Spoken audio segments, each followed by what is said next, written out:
Lepo pozdravljeni, dragi gledalci in poslušalci naših posnetkov.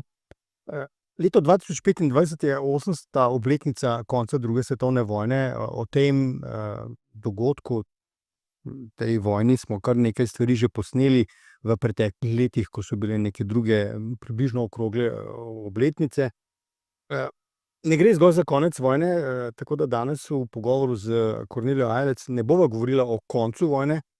Pravzaprav bo konec iztočnica tudi za nadaljevanje naprej, kajti dogodek, o katerem bova nekaj besed spregovorila, ima pravzaprav daljnosežne posledice v desetletja po samem koncu te velike morije. Govorila bova o konferenci na Krimu, konkretno v letovišču Jalta. Kjer so se veliki trije, pod tem imenom seveda razumemo vedno vodje treh najmočnejših držav na zavezniški strani. V tem kontekstu tukaj še zadnjič Roosevelt, pa potem seveda Stalin in pa Churchill. To pa ni njihov prvi sestanek, ne.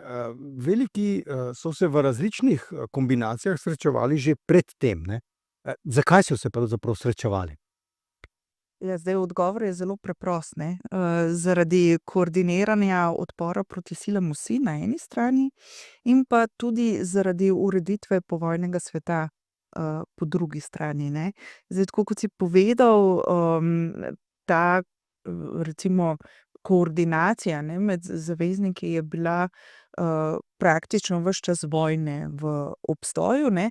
Sprva seveda so se koordinirali korespondenčno, se pravi preko dopisovanja, ampak seveda vemo, da v dobi pred internetom je to zahtevalo svoj čas.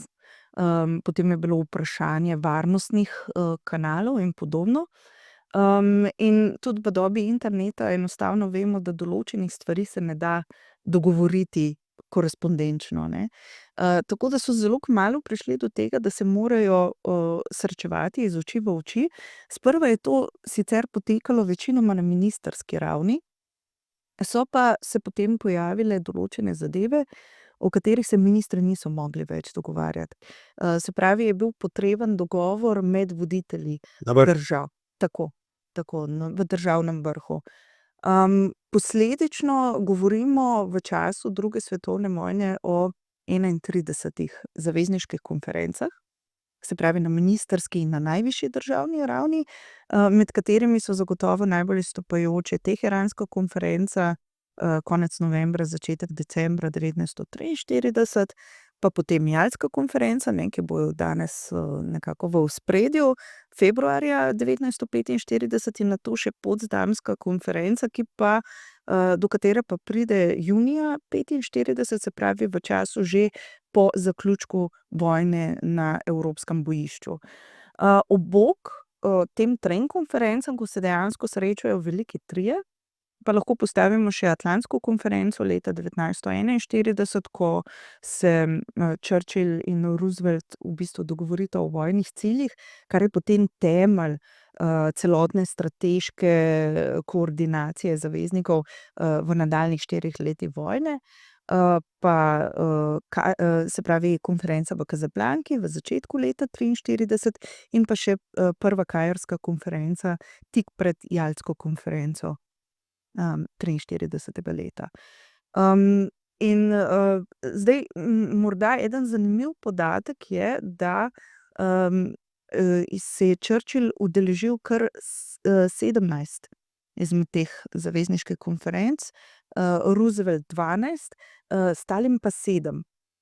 In jaz mislim, da samo to število udeležbe teh največjih voditeljev zavezniškega tabora kaže na to, kakšen pomen so pripisovali tej tako imenovani posvetovalni diplomaciji, ki je pa potem postala nekako temelj Organizacije združenih narodov, ki je prav tako posledica teh zavezniških konferenc, ki se dogajajo v času druge svetovne vojne. Kot si povedala, ne, zdaj imajo kratkoročne, imajo dolgoročne cilje in posledice posamezni ti dogovori. Mimogrede, številka je res neverjetna, ne, če zdaj to malo delimo povprečno, je to vsakih par mesecev, ne, vsaj na neki ministrski ravni, ne. Vodje, če si rekla, da je bil Roosevelt 12-krat, ne, to pomeni potem tako, 3-krat na leto, ne, tako da to je intenzivno dogovarjanje, ne. Zdaj, vplivi so različni, ne, sva rekla, kratkotrajni, dolgotrajni, ne. Za Jugoslavijo si omenila si Teheran, ne, je ta zelo pomembna. O tem sva nekaj rekla s kolegom že v enem od drugih pogovorov, recimo v zvezi s priznavanjem AVNO-ja in partizanskega gibanja in tako naprej, ne. Ampak če se zdaj fokusirava na Jalto, ne, pa morda bom še en podton zraven dodal, ne. Zdaj, Jalta, vsi se Jalte spomnijo s tistega znanega Churchillovega listka, ne, na nekem papirčku, delitev interesnih sfer, ne. Pa najprej morda o tem, nekaj rečeš, potem pa morda to navežeš še na drugo, ke sem se pa ravnokar spomnil, ne, pravzaprav omenila si Atlantsko, ne. Atlantska, izjava oziroma pogovori, Churchilla in Roosevelta, v Atlantiku na ladji, ne, so obetali zelo demokratičen, torej, razvoj sveta brez kakršnihkoli interferenc, vplivanj in tako naprej, ne. To, tisti znani listek, Deal, ki ga napiše, Churchill, ne, je nekaj popolnoma drugega.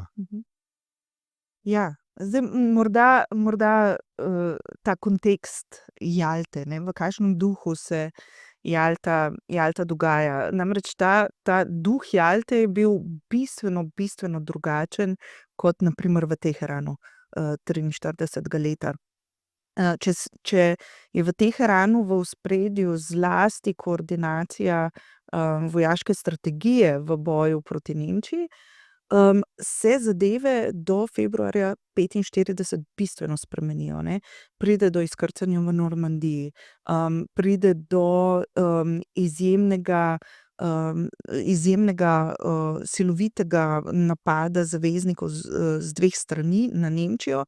In lahko rečemo, da je Nemčija v začetku leta 45 v bistvu že poražena država, ne. Seveda nudi izjemno silovit odpor, vendar se je vedelo, kakšen bo rezultat Tako. že takrat. Tako da, ko pridejo ti trije voditelji na Jalto, pridejo vsi z bistveno drugačnimi agendami, različnimi agendami. Tukaj je morda v najbolj nezavidljivem položaju seveda Churchill. Churchill, je vodil državo, ki je bila tik pred finančnim zlomom, zaradi velikih naporov, ki so jih vlagali v boju proti silam vsi. In v položaju, kjer je Churchill želel pridobiti vsaj nekaj prednosti v vzhodni Evropi. Zdaj, omenjal si ta listek. Govorimo, seveda o listku, na katerem je Churchill predlagal Stalinu, delitev interesnih sfer zlasti, na Balkanu. Bolj kot v preostali vzhodni Evropi. Do tega listka ne pride na Jalti, ampak v bistvu na 4. moskovski konferenci, ki se je Roosevelt ni udeležil, zato ker je bil vpleten v volilno kampanjo in enostavno ni mogel priti. Tako da ta delitev interesnih sfer, ki jo Churchill predlaga, v bistvu nekako poteka za hrbtom, Roosevelta, in tudi Rooseveltov, posebni odposlanec, ki se je takrat udeležil moskovske konference, ni bil udeležen, v ta pogovor. Ideja tukaj je bila, da bi vendarle, zahodni zavezniki pridobili nekaj moči na Balkanu. Tukaj je bil posebej pomembna Grčija, in tudi Jugoslavija, kjer se je, v Londonu med tema dvema državama poskušala skovati nekakšna, unija, recimo temu, ne. Eden izmed najbolj izrazitih, prikazov tega načrta oblikovanja Grško-jugoslovanske unije je bila zagotovo poroka, kralja Petra z grško princeso, mislim, da Aleksandro, ne. In to je bil del širšega plana, ki ga je Churchill takrat vzpostavil. Bila je namreč ideja, da bi povezali Poljsko in Češko-Slovaško v podobno unijo in ti dve uniji bi se potem sčasoma združili v neko srednjeevropsko povezavo, vsaj gospodarsko povezavo, če ne tudi politično, kar bi bilo sicer težko zaradi zlasti prisotnosti kraljevih družin v Grčiji in Jugoslaviji, ne. Razen če bi se dinastično združile v eno družino. Tako da to je bila ta ideja, ki jo je Churchill v bistvu zasledoval, ko je Stalinu predlagal, v zameno mu je dal popoln nadzor nad Romunijo, mislim, da 80% Madžarske, v zameno, da bi si Jugoslavijo razdelili po principu 50-50.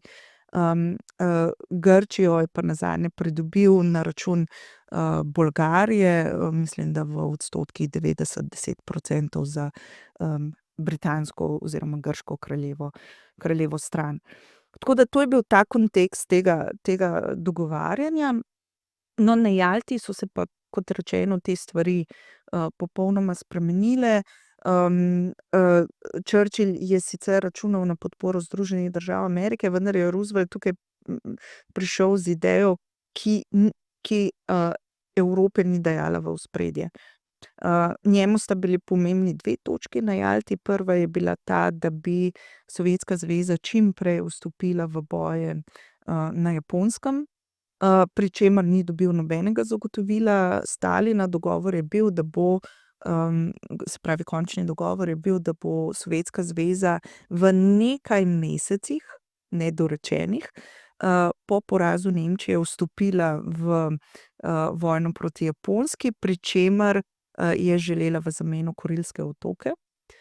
Zdaj, Združene države Amerike so na pacifiškem bojišču sicer prevzele pobudo, so napredovale proti Japonski, ampak ob velikih žrtvah ameriških vojakov in v bistvu izdelava jedrske bombe še ni bila v tistem trenutku popolnoma na vidiku.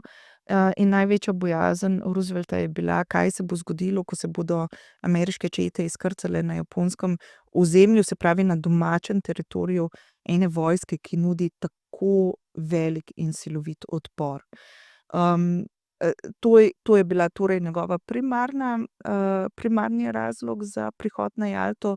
Drugi razlog je pa bil, da je želel Stalina prepričati, da Sovjetska zveza vstopi v Organizacijo združenih narodov. To se mu je zdelo ključno, kajti če Sovjetska zveza postane ustanovna članica in aktivno deluje, potem izgubijo vse argumente zagovorniki izolacionizma v Združenih državah Amerike. Se pravi, Roosevelt si je zelo prizadeval pri ustanavljanju Organizacije združenih narodov, da se mu ne bi ponovil Wilsonov scenarij. Združenih narodov, kot Tako, v Društvu narodov po prvi svetovni vojni. Tako. Tako da to so bile primarne strategije Roosevelta na Jalti, pri čemer je pa potrebno nujno poudariti, da je Roosevelt v tem času že zdravstveno izjemno šibek, kar seveda tudi zmanjša njegovo pogajalsko moč. Umrl je zgolj 2 meseca po Jalti.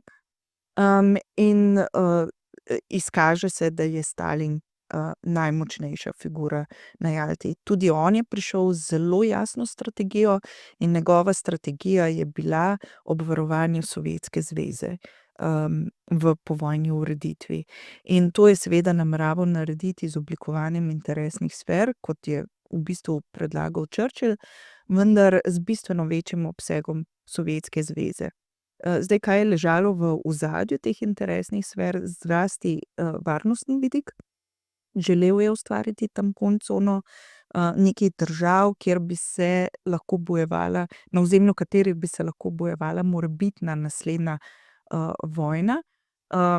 Njegov cilj je bil, da bi te države bile vsaj nevtralne ali pa celo bližje režimu v Kremlju. Tako da je bil njegov pritisk na vzhodno Evropo, seveda preko Rdeče armade, v tem trenutku zelo, zelo močan. Zdaj, Churchill, kot rečeno, se je tega zavedal, tako da njegov cilj se je na Jalti preoblikoval. Njegov cilj je bila ubranitev samostojnosti Poljske. Nenazadnje je bila Poljska tista država, zaradi katere je Velika Britanija pravzaprav vstopila v drugo svetovno vojno. Tako da to je bil eden izmed tistih ciljev, ki jih je Churchill potem želel doseči. In na tej točki je pritisnil tudi Roosevelt, da naj vendarle popusti Stalin na Poljskem, pri čemer pa ni dobil nobenih Stalinovih zagotovil. Stalin mu je dejal, da bo Washington obveščal glede razvoja dogodkov na Poljskem. Tisto, kar pa sta dosegla, je pa bila Stalinova odločitev, da se bo Poljska obnovila, se pravi, da bo dobila nazaj državnost, vendar ne na račun sovjetskega ozemlja. To je bilo pa vprašanje časti za Sovjetsko zvezo, kajti po prvi svetovni vojni je Sovjetska Rusija v enem izmed prvih operacij Rdeče armade šla v vojno s Poljsko in izgubila. Na ta račun se je oblikovala Poljska na ozemljih bistveno bolj vzhodno kot danes, in to je Sovjetska zveza smatrala za veliko ponižanje in je bil tudi eden izmed glavnih motivatorjev, zakaj Sovjetska zveza sodeluje pri razkosanju Poljske po sporazumu Ribbentrop-Molotov leta 1939. Tako da to so bili nekako orisi teh začetnih pogajanj na Jalti. Izid tega je bila razdelitev interesnih sfer oziroma razdelitev Evrope na vzhod in zahod. In v okviru te razdelitve se pa seveda pojavlja tudi vprašanje Jugoslavije, kar je bilo tvoje primarno vprašanje. Namreč, kot si omenil, zavezniki so že na teheranski konferenci na podlagi poročil zlasti britanske obveščevalne službe prišli do ocene, da je partizansko gibanje pod vodstvom Josipa Broza Tita tisto, ki nudi odpor proti okupatorskim silam v Jugoslaviji in da to ni več jugoslovanska vojska v domovini pod vodstvom Draže Mihajlovića. In v tem obdobju od teheranske konference do seveda Jaltske konference in še dlje se v Jugoslaviji seveda razvije tudi boj za oblast med dvema silama, med kraljevo vlado v izgnanstvu v Londonu in pa se pravi partizanskimi silami pod vodstvom Josipa Broza Tita. Kot en kompromisni predlog, tudi pod sponzorstvom zaveznikov, zlasti Velike Britanije, pride do sporazuma Tito-Šubašić, ki je bil najprej podpisan na Visu in nato po nekaj nadaljnjih pogajanjih še v Beogradu. In na Jaltski konferenci, se pravi, mogoče najprej, kaj je bila glavna premisa tega dogovora, ki je bil v bistvu podpisan med partizansko vlado, Narodnim komitejem osvoboditve Jugoslavije NKO in vlado v izgnanstvu, da se bo oblikovala skupna vlada, ki bo nato pripeljala do demokratičnih volitev po koncu vojne. Po tem sporazumu se je pa seveda jugoslovanska vlada v izgnanstvu tudi odpovedala jugoslovanske vojske v domovini ali po domače povedano četniški vojski. Zdaj, glede sporazuma Tito-Šubašić obstajajo pogovori med velikimi tremi na Jalti, ki ta sporazum potrdijo, hkrati pa izdajo recimo temu neki poziv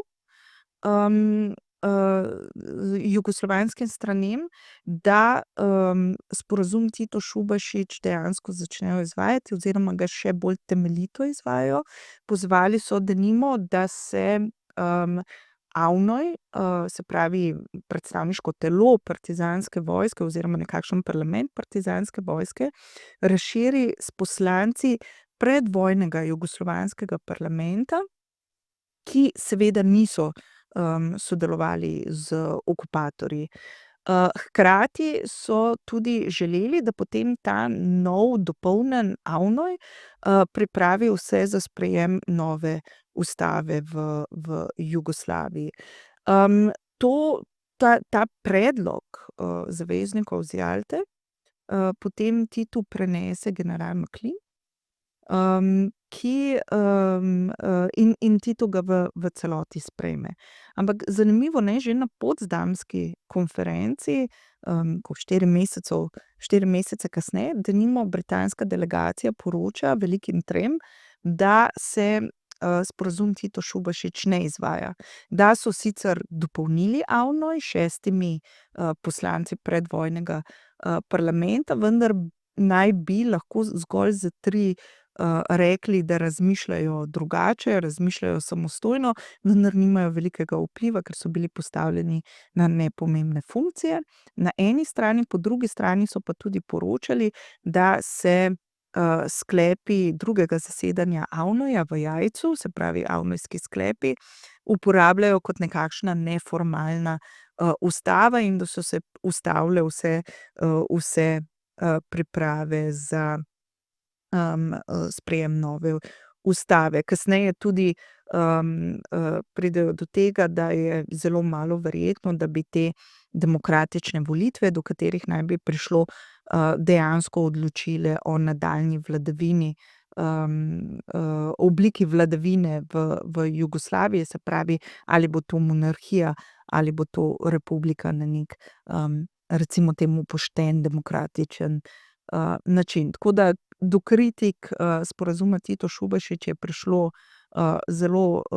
zelo hitro, se pravi na naslednji veliki konferenci, ampak na Jalti pa vendarle ta sporazum, potrdijo v upanju, da bo prišlo do nekih demokratičnih, sprememb v Jugoslaviji in odločitve o nadaljnji vladavini.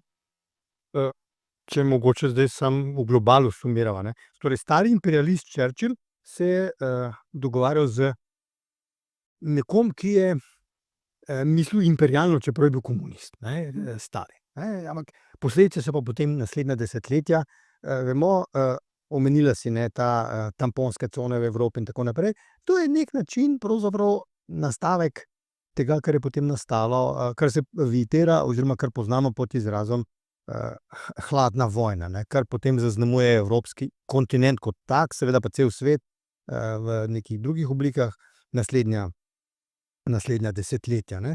Zdaj smo pravzaprav že, 40 let po koncu, hladne vojne, tako rekoč, no. Pustimo leto gor ali dol, ne. Ampak, človek dobi na hitro občutek, ne, sploh po tem, kar si zdajle razlagala, recimo te, ruske oziroma sovjetske ideje, ne, da je pravzaprav, se hladna vojna niti ni končala, ne, da je morda, to je zdaj vprašanje, ki pa je malo, morda na trhlih nogah, ampak boš to ti povedala, ne. Ali je, če malo zdaj aktualiziramo, ampak najnovejša aktualizacija, ne celih 80 let rekapitulirava, ne, da je morda, ruski vpad v, Ukrajino del, načrta, še iz, Stalinove glave. Ne, jaz nisem zagovornica tega, da se hladna vojna ni končala. Recimo, da smo zdaj v hladni vojni verzija 2.0, no. Nekako prehajamo, na žalost, ne. Ampak ima, današnje obdobje ima svoje lastne zakonitosti, lastne postulate, ki so drugačni od tistih v hladni vojni, ne. In tudi na primer govoriti o nekem, duhu iz Jalte, recimo, je zelo redko, zlasti seveda na zahodni strani. Govorilo se je denimo, tam ob koncu 90. letih o zlomu duha, iz Jalte, ne. Mislim, da je bilo leta 99, ko so se srečali voditelji, baltskih, črnomorskih, južnokavkaških, držav, tudi nekaterih držav te tako imenovane Srednje Evrope, ki je v bistvu še vedno vzhodna Evropa, ne, ampak so se poimenovali kot Srednja Evropa, kjer, so na temu velikem vrhu, ki se je dogajal na Jalti, ne, v isti vili, mislim, da se imenuje Livadija, pod Leonidom Kučmo, tedanjim ukrajinskim predsednikom, govorili o zlomu, torej tega duha iz Jalte, pod nekim sloganom Evropa brez meja v 21. stoletju. In to je na primer bil en vrh, kjer so se voditelji teh držav nekako dogovarjali, da si bojo pomagali na poti k tem zahodnim evroatlantskim organizacijam, ne na primer zgolj Svetovni trgovinski organizaciji, ampak tudi denimo Zvezi NATO in Evropski uniji. Je pa to tudi obdobje, ne, ko v bistvu na oblast že pride Vladimir Putin. In on pa je eden tistih državnikov, seveda, ki se nekako, recimo temu, vedno zatekajo k temu duhu iz Jalte. Denimo poznan je njegov govor o priključitvi Krima k Rusiji leta 2014, kjer je denimo želel to Jalto obnoviti. V smislu, da je suverenost Rusije absolutna, ne, suverenost držav, ki so nekoč bile del ruskega imperija ali pa Sovjetske zveze, je pa pogojna. Vedno so interesi Rusije nad interesi teh držav in tedaj je nekako namignil zahodnim državam, da se je potrebno pogovarjati o novi Jalti, kar je z drugimi besedami pomenilo o oblikovanju novih interesnih sfer. In tudi Putin, ne, če gledamo z gledišča Rusije in z gledišča Putina, je dejansko povedal na nek način, da se ne počutijo varno. Ne počutijo se varno, potrebujemo neko tampon cono, da se bomo počutili varno, nenazadnje je to nek sistem, ki so ga praktično poznali od bolševistične revolucije dalje, zlasti pa od Jalte dalje, ne. In to je tisti sistem, za katerega jaz mislim, da Rusija, predvsem pa Putin ocenjujejo, da je bil porok miru v Sovjetski zvezi toliko časa. In to je ena izmed teh primarnih idej, ki vodijo Putina, ne, ko oživlja duh iz Jalte. Je pa še enkrat ob 75. obletnici konca druge svetovne vojne prav tako v govoru govoril o obuditvi duha iz Jalte, vendar v drugačnem kontekstu.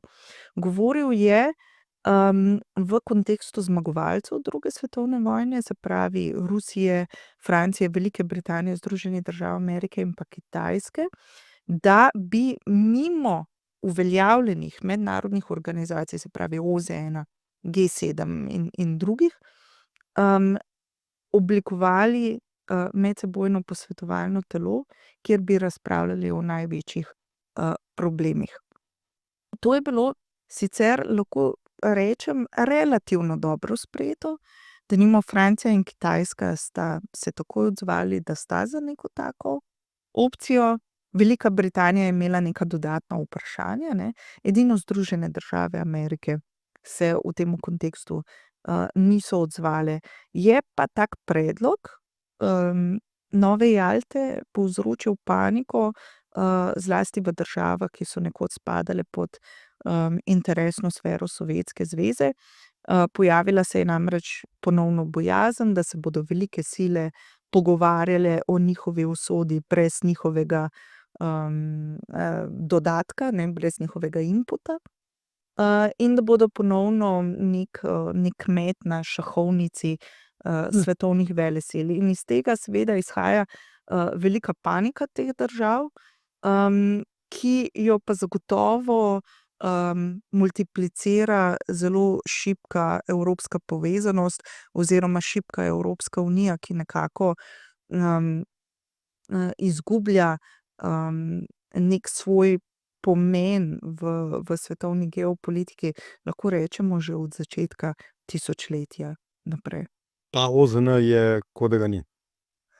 OZN bi bil zrel za ene velike strukturne reforme, so seveda občasno prizadevanja za take strukturne reforme, vendar dokler bodo države tam prav tako svojo agendo, ki imajo absolutno pravico veta, do teh reform ne bo prišlo.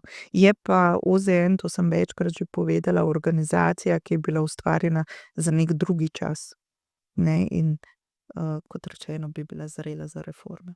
Če imamo zdaj hladno vojno 2:0, bi morali imeti OZN 2:0. Tako je. Hvala lepa. Fajn. Dragi gledalci, hvala za spremljanje današnjega pogovora. Še enkrat hvala sogovornici in seveda vrnite se na naše platforme in spremljajte tudi naše bodoče in seveda oglejte si tudi starejše pogovore. Hvala lepa. Hvala.